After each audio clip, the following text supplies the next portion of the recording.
السلام عليكم. الدولي المغربي أشرف حكيمي أساسي رفقة باريس سان جيرمان في مواجهة حمزة الساخي الأساسي كذلك رفقة أوكسير ضمن منافسة الدوري الفرنسي.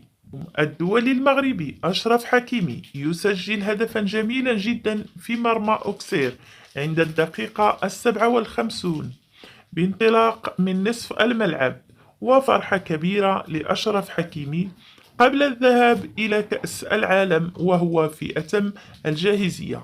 عينكم على فرحة مبابي بهدف أشرف حكيمي.